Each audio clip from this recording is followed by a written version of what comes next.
Next year రాబోయే house of the dragon series third season story చెప్పుకుంటున్నాం కదా. ఆ వరుసలో ఇది 3వ వీడియో. ఫస్ట్ 2 వీడియోస్ చూడాలనుకుంటే లింక్స్ డిస్క్రిప్షన్ లోను కామెంట్స్ లోను ఉంటాయి, చూడండి.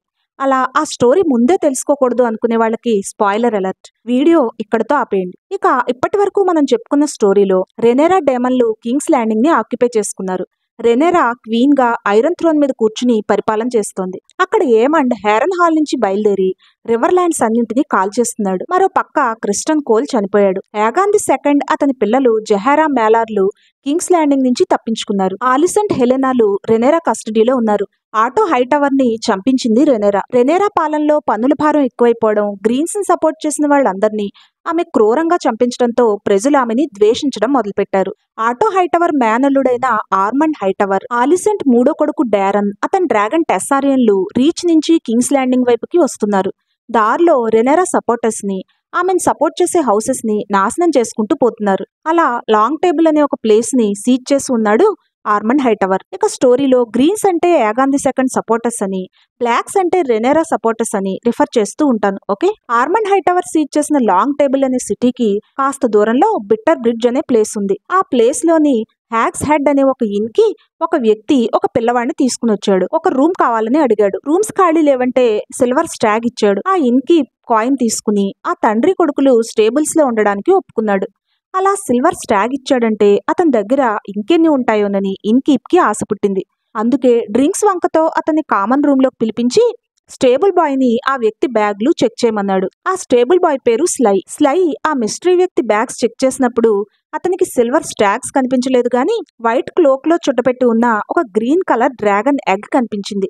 అతను దాన్ని తీసుకుని కామన్ రూమ్ లోకి వచ్చి అందరి ఎదురుగా ఆ విషయం చెప్పాడు. ఒక్కసారిగా అక్కడున్న వాళ్ళందరికీ ఆ వ్యక్తి ఎవరో తెలియకపోయినా అతనితో పాటుగా ఉన్న పిల్లవాడెవరో అర్థమైపోయింది. ఆ వ్యక్తి యాగాన్ ది సెకండ్ కి కింగ్స్ గార్డ్ గా ఉన్న రికార్డ్ థార్న్. ఆ కుర్రవాడు యాగాన్ చిన్న కొడుకు మేలార్. వెంటనే రికార్డ్ 3 ఏళ్ల మేలార్ ని ఎత్తుకుని అక్కడి నుంచి తప్పించుకునే ప్రయత్నం చేశాడు. ఆపడానికి ట్రై చేసిన ఇన్కీప్ నరికేసి ఎవరడ్డొస్తే వాళ్ళని చంపుకుంటూ బయటికి పరుగు తీశాడు. అతను అక్కడికి వచ్చిందే బిట్టర్ బ్రిడ్జ్ దాటి అటువైపున్న ఆర్మండ్ హైటవర్ కి మేలార్ ని అప్పగించడం కోసం. అందుకే అతను చుట్టుముడుతున్న స్మాల్ ఫోక్ నెట్టుకుంటూ అవసరమైతే అటాక్ చేస్తూ బిట్టర్ బ్రిడ్జ్ వైపుకి కదలడం మొదలుపెట్టాడు. అతని వెంటపడి చాలా మంది ప్రజలు బిట్టర్ బ్రిడ్జ్ మీదకి వచ్చేశారు. అప్పటికే ఆ బ్రిడ్జ్ చాలా క్రౌడెడ్ గా ఉంది.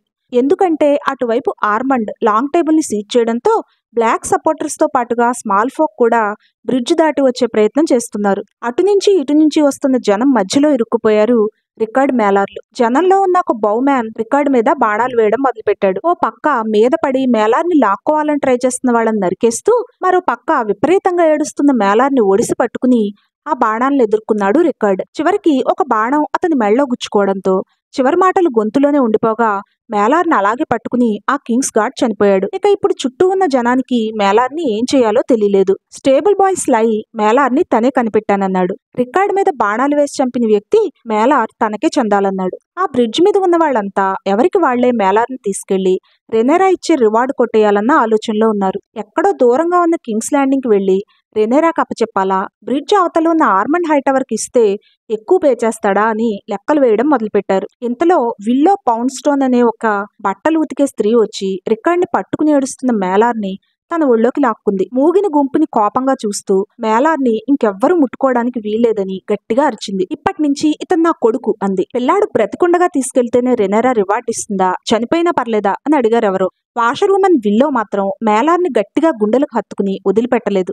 అందరూ ఆమె నుంచి మేలార్ని లాక్కోవడం మొదలుపెట్టారు. ఆ తర్వాత ఏం జరిగిందో ఎవరికీ సరిగా తెలియదు. మష్రూమ్ వెర్షన్ ప్రకారం కొంచెం పిచ్చిదని చెప్పుకునే ఆ వాషర్ ఉమెన్ మేలార్ని గట్టిగా హత్తుకోవడంతో వెన్ను నొక్కుపోయి అతను చనిపోయాడని అంటారు. సెప్టన్ యూస్టేస్ అయితే అక్కడి బుచ్చర్ మేలార్ని 6 ముక్కలుగా కట్ చేశాడని, పంచుకుని రెనేరా ఇచ్చే రివార్డ్ తీసుకోవచ్చని అనుకున్నారని రాశాడు. అదే మంకెన్ అయితే ఈసారి మష్రూమ్ ని మించిపోయి చెప్పాడు.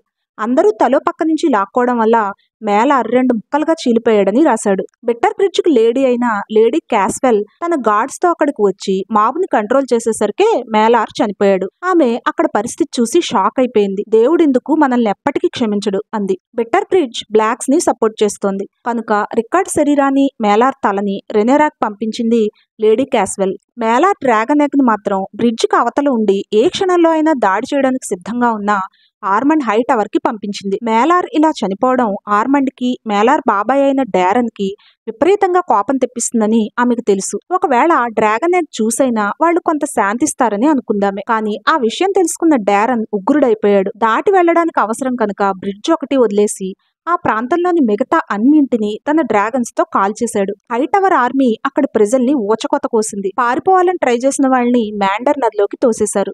ఆర్మండ్ డారెన్లు బిట్టర్ బ్రిడ్జ్ కోట దగ్గరకు వచ్చేసరికి లేడీ క్యాస్వెల్ కోట తలుపులు తెరిపించి కోట గోడల మీద నిలబడింది. నా పిల్లల్ని మాత్రం వదిలిపెట్టండి లార్డ్స్ అని వేడుకుంటూ అందరెదురుగా తనంతట తానే గోడ మీద నుంచి క్రిందికి దూకి ఉరికి వెళ్లాడింది. ఇక్కడ మేలార్ తల కింగ్స్ ల్యాండింగ్ కి చేరుకుంది. అది చూసిన రెనేరా కన్నీళ్లు పెట్టుకుందని మష్రూమ్ అన్నాడు. లేదు, చిన్నగా నవ్వి ఈ తలని కాల్చేయండి, ఎంత కాదన్నా మేలార్ డ్రాగన్ల బిడ్డ కదా అందని సెప్టన్ యూస్టేస్ రాశాడు. మరికొందరు రెనేరా ఆ తలని హెలెనా చాంబర్ పాట్లో పెట్టించిందని చెప్పుకున్నారు. కానీ అది నిజమయ్యే అవకాశం ఎంత మాత్రం కనబడటం లేదు అంటాడు ఫైర్ అండ్ బ్లడ్ బుక్ రాసిన ఆర్చ్ మాస్టర్ గిల్డెన్. ప్రిన్సెస్ జహారాని మాత్రం మరో కింగ్స్ గార్డ్ సేఫ్ గా స్టార్మ్స్ అండ్ కోటకి చేర్చాడు. పరిస్థితులు దిగజారిపోతూ ఉండడంతో అటు బెరాథియన్స్ ని ఇటు లానిస్టర్స్ ని పార్డన్ చేస్తే వాళ్ల సపోర్ట్ తీసుకోవచ్చని కోర్లిస్ రెనేరాకి సలహా ఇచ్చాడు.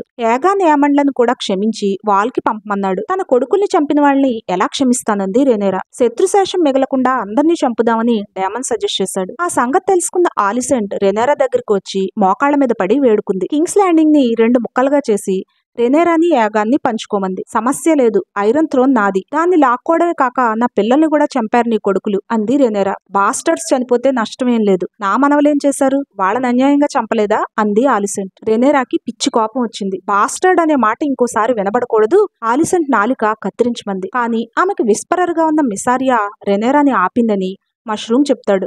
ఆలిసెంట్ ని హెలెనాని బ్రాతల్స్ కి పంపుదాం. తల్లికి 1 గోల్డ్ డ్రాగన్, కూతురికి 3 గోల్డ్ డ్రాగన్స్ అంటూ హై ప్రైస్ పెడదాం. రాజవంశానికి చెందిన వాళ్ళు కదా, ఆ మాత్రం పే చేయడానికి చాలా మంది రెడీ అవుతారు. బాస్టర్డ్స్ గురించి తెగ మాట్లాడుతోంది కదా, ఆలిసెంట్ కి ఆమె కూతురికి చెరో బాస్టర్డ్ పుట్టేదాకా అక్కడే ఉంచితే అప్పుడు తెలుస్తుంది అందట మిసారియా. చివరికి డామన్ నెటల్స్ లు తమ డ్రాగన్స్ తో మెయిడెన్ పూల్ కి ప్రయాణమయ్యారు. డామన్ రివర్ ల్యాండ్స్ ను కాల్ చేస్తూ అక్కడే తిరుగుతున్నాడు కనుక మెయిడెన్ పూల్ లో కాపు కాచి డామన్ ని వెతికి చంపాలన్నది డామన్ ప్లాన్. పగలంతా తమ డ్రాగన్స్ మీద తిరుగుతూ డామన్ నెటల్స్ లు డామండ్ వేగార్ల కోసం చుట్టుపక్కల ప్రాంతాలన్నీ వెతకడం మొదలుపెట్టారు. రాత్రుల్లో ఏం జరిగేది అన్నదానికి మళ్లీ చాలా కథలున్నాయి. నెటల్స్ 17 ఏళ్ల బ్రౌన్ గర్ల్ అయితే డామన్ కి అప్పటికే 49 ఏళ్లు. కింగ్స్ ల్యాండింగ్ లో ఉన్నప్పుడు డామన్ కి అమ్మాయిల విషయంలో చాలా బ్యాడ్ రెప్యుటేషన్ ఉంది. రెగ్యులర్ గా బ్రాతల్స్ కు వెళ్లడమే కాక చాలా మంది ఆడపిల్లల్ని డీఫ్లవర్ చేశాడన్న వార్తలున్నాయి. ఏది ఏమైనా డామన్ నెటల్స్ లు జాయినింగ్ బెడ్రూమ్స్ లో ఉండేవారని, డామన్ ఆమెని కూతుర్లాగా గారం చేసేవాడని చెప్పుకున్నారు మెయిడెన్ పూల్లో. ఆమెకు మేనర్స్ నేర్పించడం, గిఫ్ట్స్ ఇవ్వడం, చివరికి స్నానం చేయించడం కూడా చేసేవాడని పుకార్లున్నాయి. ఆ అమ్మాయి ఏమంత బాగోదని మష్రూమ్ మంకెళ్ళు ఇద్దరూ ఒప్పుకున్నారు. ఇక అటు నుంచి ఆర్మండ్ హైటవర్ సైన్యం బిట్టర్ బ్రిడ్జ్ నాశనం చేసి కింగ్స్ ల్యాండింగ్ చేరుకోవడానికి టంబుల్టన్ దగ్గరకు వస్తుంది. టంబుల్టన్ బ్లాక్స్ కు చెందిన చివరి స్ట్రాంగ్ హోల్డ్. అది దాటితే ఆర్మండ్ హైటవర్ సైన్యానికి కింగ్స్ ల్యాండింగ్ వరకు పెద్దగా అడ్డేమీ లేదు. అందుకే టంబుల్టన్ కి చెందిన హౌస్ కి సాయంగా వెర్మిథార్ తో హ్యూ హ్యామర్ ని, సిల్వర్ వింగ్ తో వుల్ఫ్ ది వైట్ ని పంపింది రెనేరా. అప్పటికే బుచర్స్ బాల్ లో క్రిస్టన్ కోల్ ని చంపిన బ్లాక్ సైన్యం కూడా అక్కడికి చేరుకుంది. గ్రీన్ సైన్యంతో పోలిస్తే బ్లాక్ సైన్యం చాలా చిన్నది. 10 మందికి ఒకరే ఉన్న బ్లాక్స్ వైపు సైన్యాన్ని లీడ్ చేస్తున్న రోడ్రిక్ డస్టిన్ అందర్నీ తప్పించుకుని గ్రీన్స్ కమాండర్స్ అయిన ఆర్మండ్ హైటవర్ ని, అతని తమ్ముడు బ్రెండన్ హైటవర్ ని చంపేసి గాయాలతో అతను కూడా చనిపోయాడు. ఇంతలో డారన్ తన డ్రాగన్ టెస్సారియన్తో వస్తూ ఆకాశంలో కనిపించాడు. అయినా బ్లాక్ సైన్యం భయపడలేదు. ఎందుకంటే వాళ్ల వైపు 2 డ్రాగన్స్ ఉన్నాయి కదా. కానీ అనుకోకుండా బ్లాక్ షాక్ అయ్యేలా వెర్మిథార్, సిల్వర్ వింగ్ కూడా బ్లాక్స్ నే అటాక్ చేయడం మొదలుపెట్టాయి. అది ఎప్పుడు ఎలా జరిగిందో తెలియదు గానీ Hugh Hammer, Ulf the White లు పార్టీ మార్చేసి గ్రీన్స్ లో చేరిపోయారు. బ్లాక్ సైన్యంతో పాటుగా టంబల్టన్ లోని బిల్డింగ్స్, మనుషులు మొత్తం ఈ 3 డ్రాగన్ల ఫ్లేమ్స్ లో కాలిపోయారు. చివరికి గ్రీన్స్ టంబుల్టన్ కోటని ఆక్యుపై చేసుకున్నారు. కానీ ఆర్మండ్ హైటవర్ చనిపోవడంతో గ్రీన్స్ ఆర్మీని లీడ్ చేయడానికి ఎక్స్పీరియన్స్డ్ కమాండర్స్ ఎవరూ లేకుండా పోయారు. డారన్ చిన్నవాడు, చెప్పింది చేయడమే తప్ప కమాండ్ చేసే అలవాటు లేనివాడు. దాంతో గ్రీన్ సైన్యం ఇష్టం వచ్చినట్టు బిహేవ్ చేయడం మొదలుపెట్టింది. ఆ సైనికులంతా టంబుల్టన్ ని విపరీతంగా దోచుకుని నాశనం చేశారు.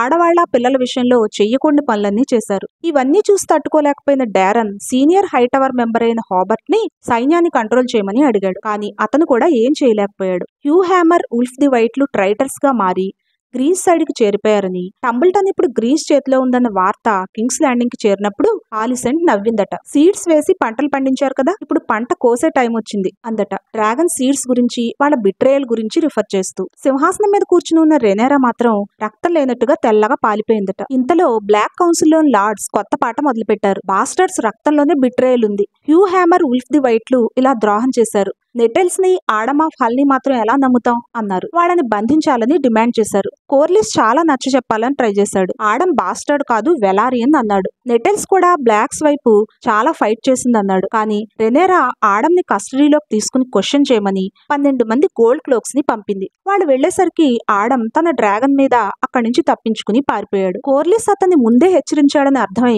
కోర్లిస్ ని అరెస్ట్ చేశారు గోల్డ్ క్లోక్స్.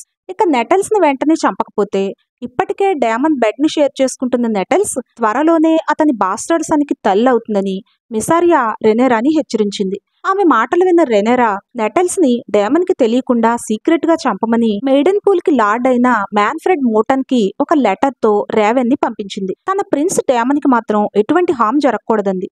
కానీ అక్కడి లార్డ్ మ్యాన్ఫ్రెడ్ మోటన్ అందుకు ఇష్టపడలేదు. నెటెల్స్ మన గెస్ట్, ఆమెను చంపడం పాపం, అయినా తర్వాత డామన్ కోపాన్ని తట్టుకోవడం కష్టమే అన్నాడు. కనుక నెటెల్స్ ని చంపినా వదిలేసినా వాళ్ళకి సమస్యే.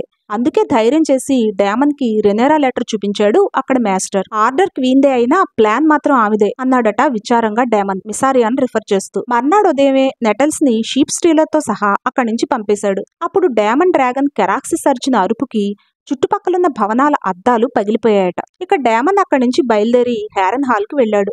యామండ్ ఖచ్చితంగా అక్కడికి వస్తాడని అంచనా వేసి వెయిట్ చేస్తున్నాడు. అలా ఓ పక్క బ్యాటిల్ ఎబో ది గాడ్సైకి రంగం సిద్ధమవుతోంది. మరో పక్క డ్రాగన్ స్టోన్ లో ఇంకేదో జరుగుతోంది. వైల్డ్ డ్రాగన్ గ్రే హోస్ట్ ని మరో డ్రాగన్ చంపడం ఒక షిప్ లోని క్రూ చూశారు. అది క్యానిబల్ అనుకున్నారు, కానీ అవునో కాదో ఎవరికీ సరిగా తెలియలేదు. త్వరలోనే అక్కడ కూడా ఒక పెద్ద ఇన్సిడెంట్ జరగబోతోంది. ఇక కింగ్స్ ల్యాండింగ్ కి అతిపెద్ద ప్రమాదం ఫెయిత్ ఆఫ్ ది సెవెన్ కి చెందిన ఒక పూర్ ఫెలో నుంచి రాబోతోంది. ఈ ఇన్సిడెంట్స్ అన్ని నెక్స్ట్ వీడియోలో చెప్తాను. ఈ వీడియోస్ చేయడం నాకు కొంచెం కష్టమే అవుతుంది, చాలా టైం పడుతుంది. నచ్చితే లైక్ కొట్టడం మాత్రం మర్చిపోవద్దు. మళ్ళీ నెక్స్ట్ వీడియోతో కలుద్దాం. అప్పటి వరకు బై బై.